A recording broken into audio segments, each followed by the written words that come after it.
नमस्कार। आकाशवाणी से प्रस्तुत है समाचार प्रभात।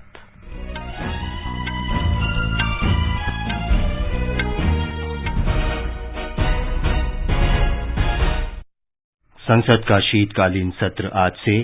पहले दिन 3 कृषि कानूनों को निरस्त करने का विधेयक लोकसभा में प्रस्तुत और पारित किए जाने के लिए सूचीबद्ध। स्वास्थ्य मंत्रालय ने कोरोना वायरस के नए वेरिएंट ओमिक्रॉन के संदर्भ में अंतर्राष्ट्रीय यात्रियों के आगमन के लिए दिशा निर्देश संशोधित किए। केंद्र ने ओमिक्रॉन के मद्देनजर राज्यों और केंद्र शासित प्रदेशों को कड़े नियंत्रण और सक्रिय निगरानी के निर्देश दिए। देशव्यापी कोविड टीकाकरण अभियान के तहत अब तक 1 अरब 22 करोड़ 34 लाख से अधिक टीके लगाए गए। दिल्ली में आज से सभी कक्षाओं के लिए स्कूल खुल रहे हैं। भाजपा ने त्रिपुरा में शहरी स्थानीय निकाय चुनाव में 222 में से 217 सीटें जीतीं। प्रधानमंत्री ने जीत के लिए पार्टी कार्यकर्ताओं की सराहना की। उत्तर प्रदेश शिक्षक पात्रता परीक्षा के प्रश्न पत्र लीक मामले में कई लोग गिरफ्तार। राज्य सरकार ने कहा परीक्षा 1 महीने के अंदर फिर आयोजित की जाएगी। और कानपुर में भारत के साथ पहले क्रिकेट टेस्ट मैच में न्यूजीलैंड 1 विकेट पर 4 रन से आगे खेलेगा। जीत के लिए 280 रन की आवश्यकता।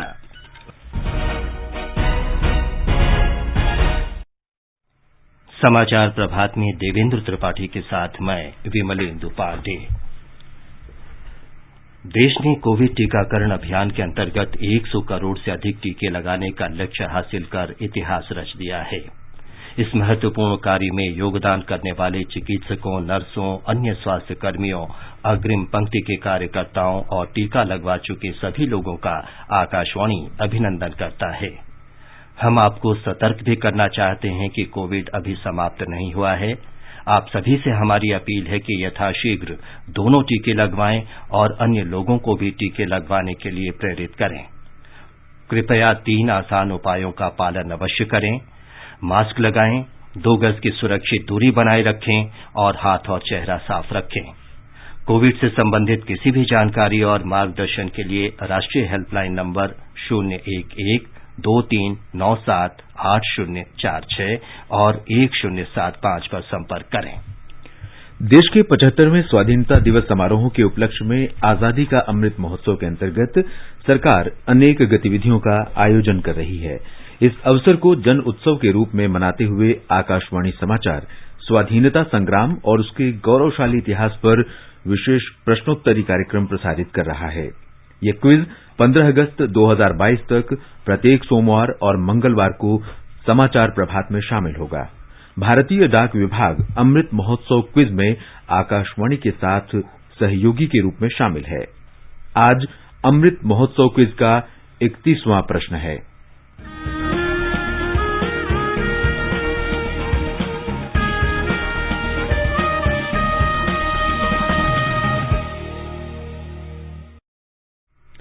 आज का प्रश्न है, ऐतिहासिक पाइका विद्रोह का नेतृत्व किसने किया था?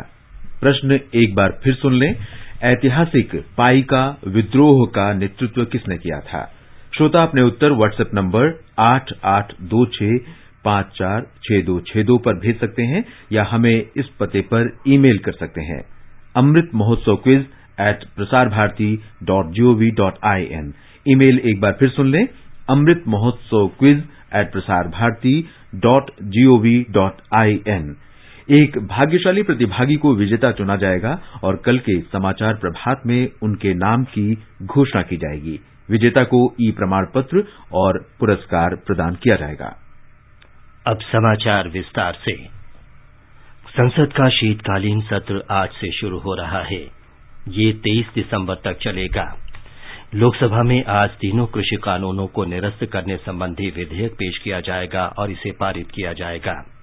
ये कानून है किसान उत्पादन व्यापार और वाणिज्य संवर्धन और सुविधा अधिनियम 2020, किसान सशक्तिकरण और संरक्षण मूल्य आश्वासन और सेवा करार अधिनियम 2020 तथा आवश्यक वस्तु संशोधन अधिनियम 2020। एक रिपोर्ट। 25 दिनों तक चलने वाले संसद के शीतकालीन सत्र में कुल 19 बैठकें होंगी। सत्र के दौरान कुल 36 विधेयक संसद की कार्यसूची में शामिल किए गए हैं। कृषि विधि निरसन विधेयक के अलावा अन्य महत्वपूर्ण विधेयक जो पेश किए जाएंगे उनमें क्रिप्टो करेंसी से संबंधित विधेयक, दिवाला और दिवालियापन द्वितीय संशोधन विधेयक तथा बैंकिंग कानून संशोधन विधेयक शामिल हैं। साथ ही बिजली संशोधन विधेयक और पेंशन फंड नियामक और विकास प्राधिकरण विधेयक भी संसद में प्रस्तुत किए जाएंगे। वहीं वित्तीय कार्यसूची में अनुदान मांग 2021-22 पर चर्चा की जाएगी।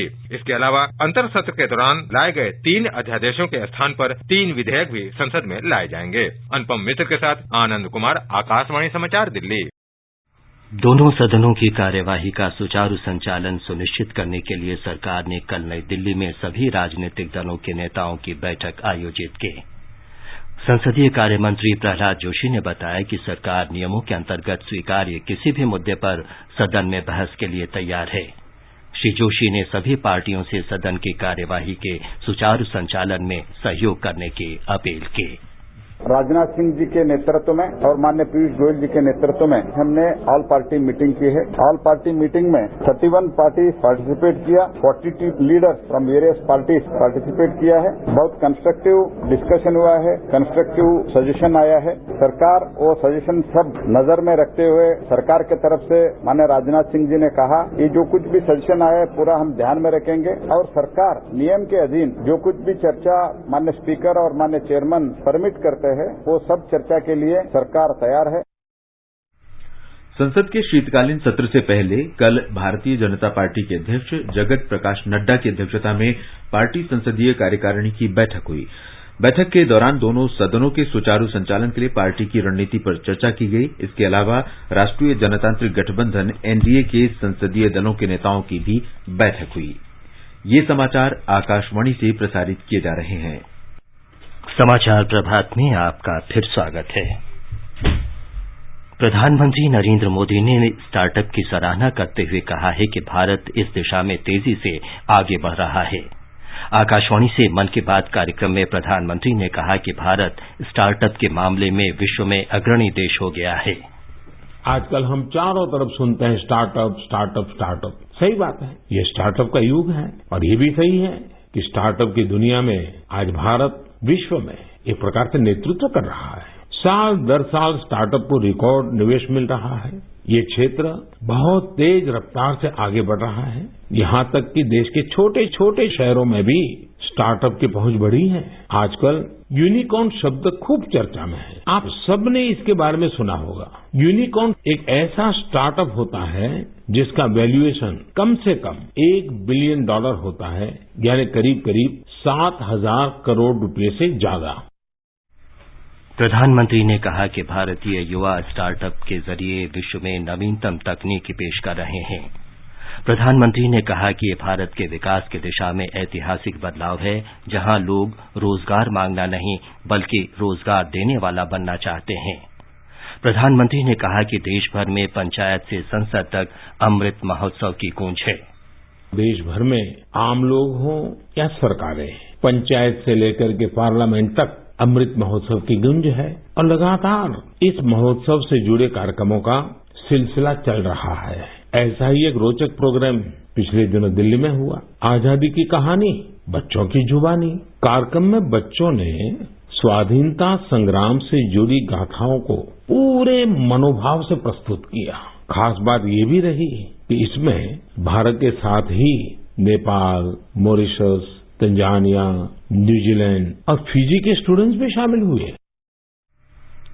प्रधानमंत्री मोदी ने लोगों को सतर्क किया कि कोविड अभी गया नहीं है, इसलिए सावधानी बरतना सबकी जिम्मेदारी है।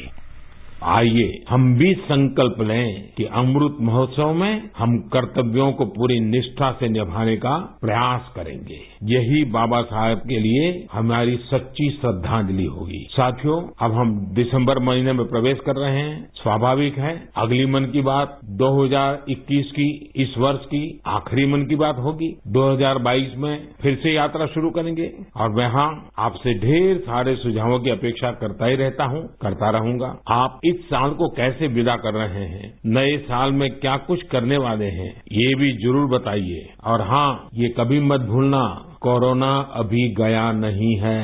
सावधानी बरतना हम सबकी जिम्मेवारी है। कोरोना वायरस के नए वेरिएंट ओमिक्रॉन को ध्यान में रखते हुए केंद्रीय स्वास्थ्य मंत्रालय ने देश में अंतर्राष्ट्रीय आगमन के लिए दिशा निर्देशों को संशोधित किया है।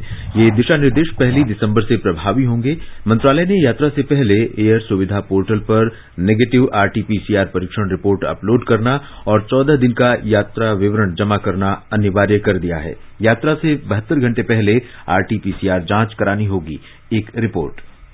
जोखिम की आशंका वाले देशों के यात्रियों को आगमन के बाद हवाई अड्डे पर कोविड जांच करानी होगी और परिणाम की प्रतीक्षा करनी होगी। जांच रिपोर्ट नकारात्मक आने पर उन्हें 7 दिन के लिए अपने निवास पर क्वारंटीन होना होगा और 8वें दिन फिर जांच करानी होगी। दोबारा रिपोर्ट नकारात्मक आने पर अगले 7 दिन तक उन्हें अपने स्वास्थ्य की निगरानी रखनी होगी। जोखिम वाले देशों को छोड़कर अन्य देशों के यात्रियों को हवाई अड्डे से बाहर जाने की अनुमति होगी और उन्हें 14 दिन तक अपने स्वास्थ्य पर नजर रखनी होगी। विदेश से आने वाले लोगों में से कुल 5% यात्रियों को हवाई अड्डे पर आगमन के बाद जांच से गुजरना होगा। जांच पर होने वाला खर्च नागरिक उड्डयन मंत्रालय वहन करेगा। जलमार्ग से आने वाले अंतर्राष्ट्रीय यात्रियों को भी विमान यात्रियों की तरह जांच से गुजरना होगा। नए दिशा निर्देशों के अनुसार 5 साल से कम उम्र के बच्चों को आगमन से पहले और बाद में जांच से छूट दी गई है। हालांकि आगमन पर या होम क्वारंटीन के दौरान कोविड के लक्षण पाए जाते हैं तो उनकी जांच की जाएगी और निर्धारित मानकों के अनुसार उनका इलाज किया जाएगा। समाचार कक्ष से हिमांशु कांडपाल।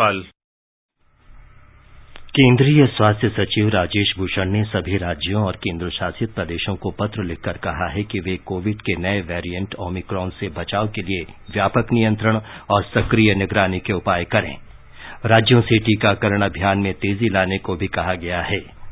केंद्र ने कहा है कि देश भर में बीमारी निगरानी नेटवर्क मजबूत बनाना अत्यंत आवश्यक है।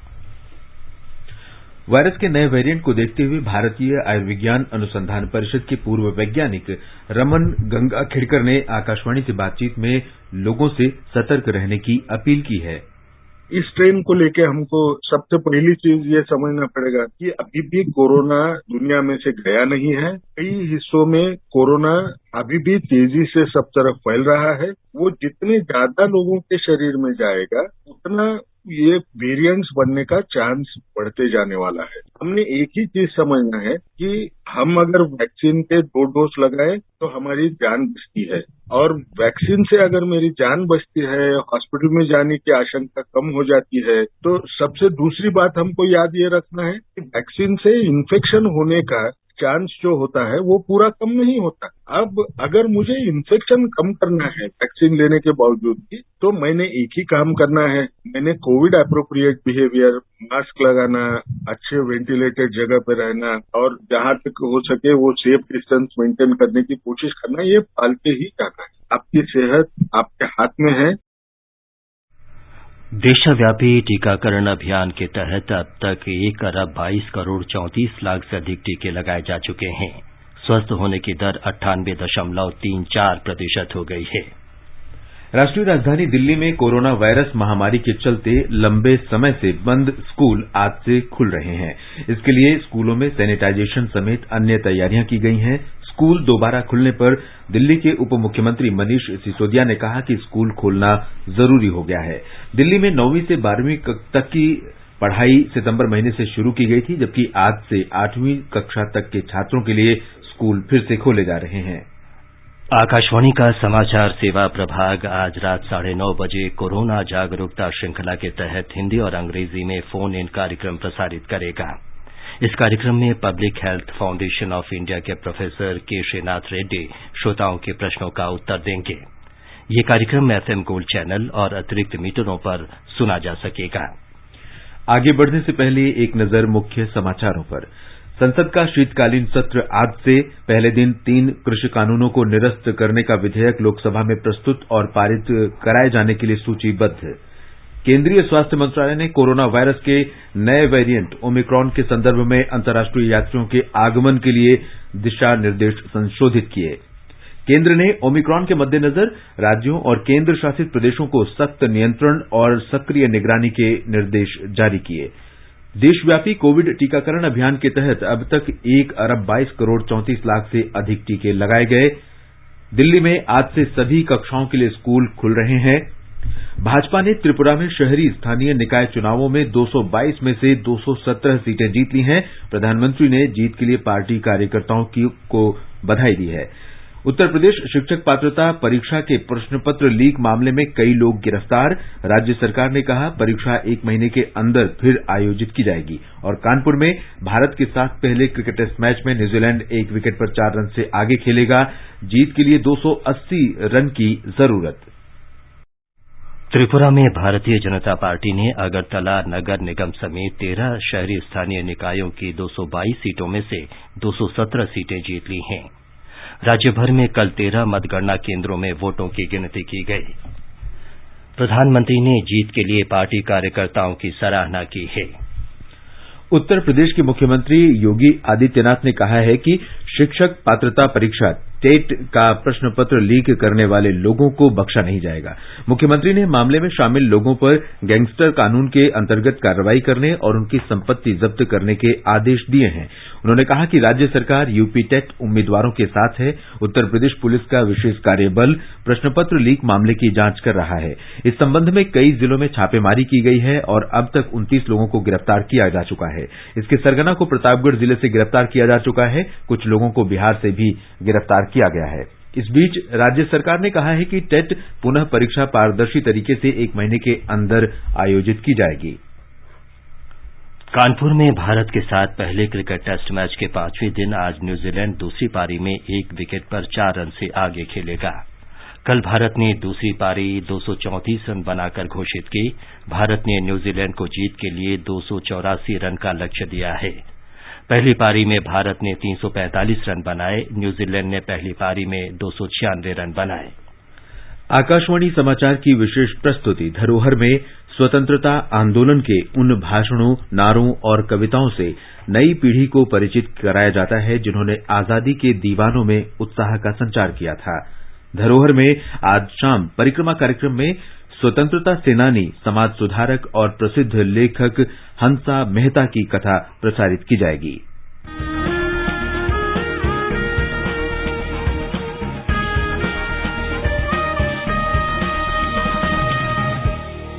आजादी के आंदोलन के खजाने में ऐसे ढेरों शब्द जिन्होंने बदल दिए इतिहास। तारीख बदलने वाले लफ्जों पर आकाशवाणी समाचार ला रहा है विशेष कार्यक्रम धरोहर हर सोमवार।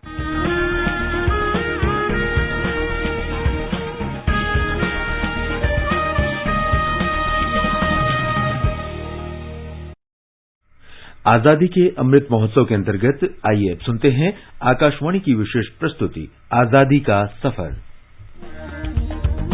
आजादी का अमृत महोत्सव।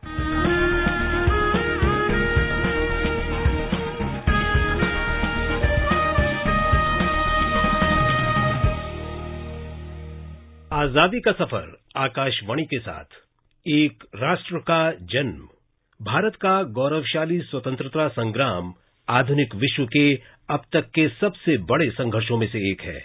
आकाशवाणी समाचार आपके लिए प्रतिदिन इस संग्राम की एक झलक लेकर आता है।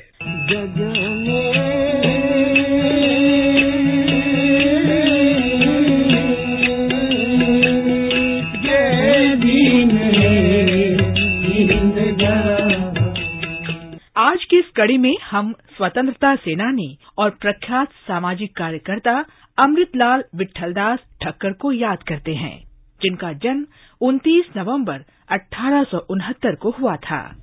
ठक्कर बापा के नाम से लोकप्रिय अमृतलाल विट्ठलदास ठक्कर ने भारत के कई राज्यों में तथाकथित निम्न जातियों और जनजातियों के कल्याण के लिए अपने जीवन के 35 से अधिक वर्ष समर्पित कर दिए। बापा का जन्म गुजरात के भावनगर में हुआ था। उन्होंने पोरबंदर, युगांडा, बॉम्बे नगर पालिका में एक इंजीनियर के रूप में और तत्कालीन सांगली राज्य के मुख्य अभियंता के रूप में भी काम किया।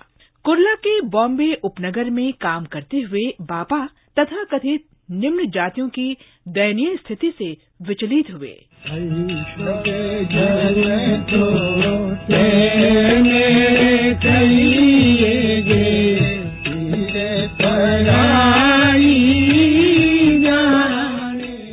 शोषित वर्ग मिशन के सदस्य रामाजी शिंदे की मदद से उन्होंने कुर्ला में सफाई कर्मियों के बच्चों के लिए एक स्कूल की स्थापना की।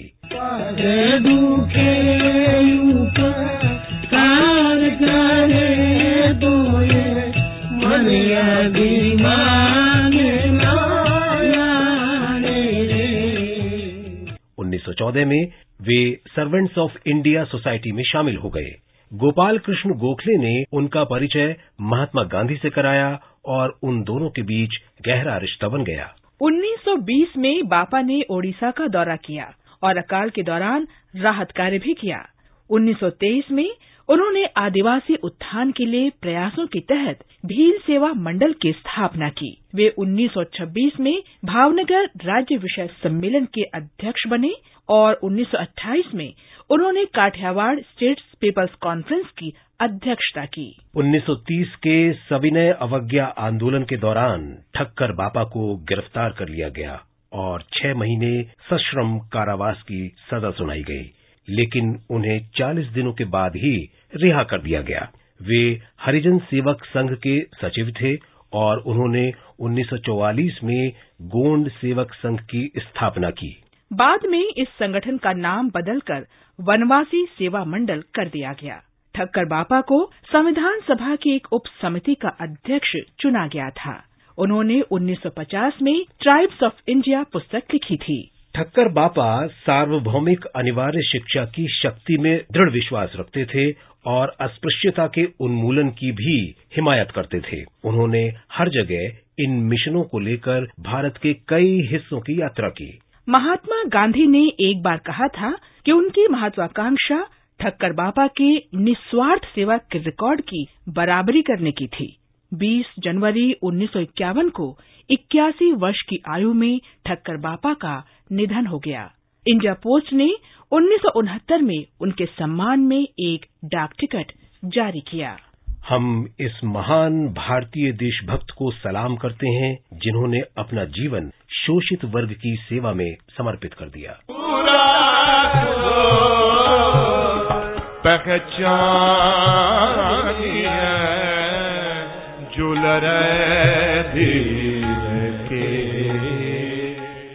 हम 29 नवंबर 1885 को शहीद हुए स्वतंत्रता सेनानी, दार्शनिक और सुधारक राम सिंह कूका को भी याद करते हैं। कूका आंदोलन के संस्थापक राम सिंह कूका पहले भारतीय थे जिन्होंने असहयोग और ब्रिटिश माल तथा सेवाओं के बहिष्कार का इस्तेमाल राजनीतिक हथियार के रूप में किया था।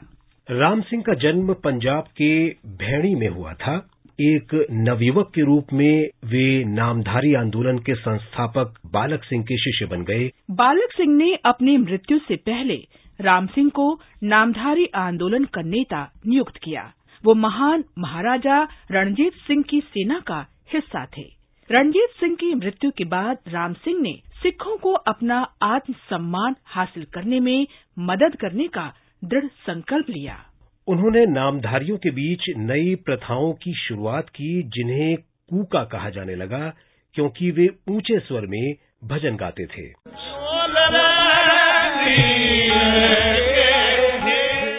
कूका आंदोलन ने समय के साथ गति पकड़ी और अंग्रेजों ने इस पर हिंसक प्रतिक्रिया व्यक्त की, जिसमें कई कूका लड़ाके मारे गए। राम सिंह को रंगून भेज दिया गया और बाद में आजीवन कारावास की सजा के लिए अंडमान भेज दिया गया। 29 नवंबर 1885 को उनका निधन हो गया।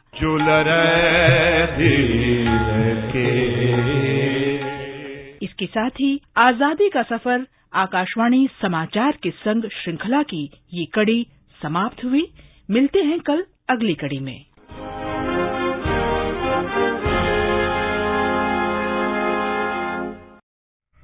आजादी का अमृत महोत्सव के लिए सभी उपभोक्ताओं को शुभकामनाएं। हॉलमार्क सोने की शुद्धता सुनिश्चित करता है। हमेशा हॉलमार्क वाले सोने के आभूषण ही खरीदें। उपभोक्ता संबंधित किसी भी शिकायत के लिए कृपया राष्ट्रीय उपभोक्ता हेल्पलाइन के टोल फ्री नंबर 14404 पर संपर्क करें। उपभोक्ता मामले विभाग, भारत सरकार द्वारा जनहित में जारी। जागो ग्राहक जागो।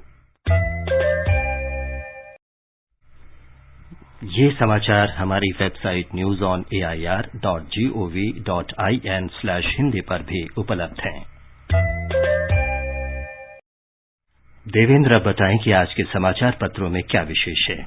जी विमलेंदु, संसद का शीतकालीन सत्र और कोरोना के नए वेरिएंट ओमिक्रॉन पर सरकार के दिशा निर्देश अखबारों की बड़ी खबर है। अमर उजाला की सुर्खी है, कृषि कानूनों की वापसी के साथ संसद का शीत सत्र आज से, सर्वदलीय बैठक में शामिल हुए 31 दल। हिंदुस्तान की बड़ी खबर है, केंद्र ने कहा राज्य कड़े नियम लागू करें। 12 से ज्यादा देशों में ओमिक्रॉन से पीड़ित मरीज मिले। 20 से ज्यादा देशों ने अब तक यात्रा पाबंदी लगाई। अंतर्राष्ट्रीय उड़ानों की समीक्षा पर पंजाब केसरी के शब्द हैं, कोरोना के नए वेरिएंट के बाद अंतर्राष्ट्रीय उड़ानों पर लग सकता है ग्रहण। आकाशवाणी से प्रधानमंत्री नरेंद्र मोदी के मन की बात पर लोकसत्य की सुर्खी है, भारत में हर 10 दिन में खड़ा हो रहा एक यूनिकॉर्न स्टार्टअप। देश में पहले मांगते थे नौकरी, अब अपना रोजगार शुरू करने वालों की हो रही है सराहना। उत्तर प्रदेश में अध्यापक पात्रता परीक्षा टीईटी के स्थगन पर राष्ट्रीय सहारा की सुर्खी है, पर्चा लीक, परीक्षा स्थगित, 27 लोग गिरफ्तार। दैनिक जागरण ने वाणिज्य और उद्योग मंत्री पीयूष गोयल के हवाले से लिखा है, बांग्लादेश के साथ आर्थिक संबंधों में मजबूती के लिए व्यापार संपर्क, प्रौद्योगिकी, स्वास्थ्य और पर्यटन पर विशेष जोर। बुलेटिन समाप्त होने से पहले अमृत महोत्सव क्विज का आज का प्रश्न एक बार फिर सुन लीजिए। ऐतिहासिक पाइका विद्रोह का नेतृत्व किसने किया था? आप अपने उत्तर व्हाट्सएप नंबर 8826544626 पर या हमें ईमेल एड्रेस amritmahotsav@prasarbharati.gov.in पर भेज सकते हैं। अंत में मुख्य समाचार एक बार फिर। संसद का शीतकालीन सत्र आज से, पहले दिन 3 कृषि कानूनों को निरस्त करने का विधेयक लोकसभा में प्रस्तुत और पारित किए जाने के लिए सूचीबद्ध। केंद्रीय स्वास्थ्य मंत्रालय ने कोरोना वायरस के नए वेरिएंट ओमिक्रॉन के संदर्भ में अंतर्राष्ट्रीय यात्रियों के आगमन के लिए दिशा निर्देश संशोधित किए। केंद्र ने ओमिक्रॉन के मद्देनजर राज्यों और केंद्र शासित प्रदेशों को कड़े नियंत्रण और सक्रिय निगरानी के निर्देश दिए। देशव्यापी कोविड टीकाकरण अभियान के तहत अब तक 1,22,34,00,000 से अधिक टीके लगाए गए। दिल्ली में आज से सभी कक्षाओं के लिए स्कूल खुल रहे हैं। भाजपा ने त्रिपुरा में शहरी स्थानीय निकाय चुनाव में 222 में से 217 सीटें जीती। प्रधानमंत्री ने जीत के लिए पार्टी कार्यकर्ताओं की सराहना की। उत्तर प्रदेश शिक्षक पात्रता परीक्षा के प्रश्न पत्र लीक मामले में कई लोग गिरफ्तार। राज्य सरकार ने कहा परीक्षा 1 महीने के अंदर फिर आयोजित की जाएगी। और कानपुर में भारत के साथ पहले क्रिकेट टेस्ट मैच में न्यूजीलैंड 1 विकेट पर 4 रन से आगे खेलेगा। इसके साथ ही समाचार प्रभात का ये अंक समाप्त हुआ। नमस्कार।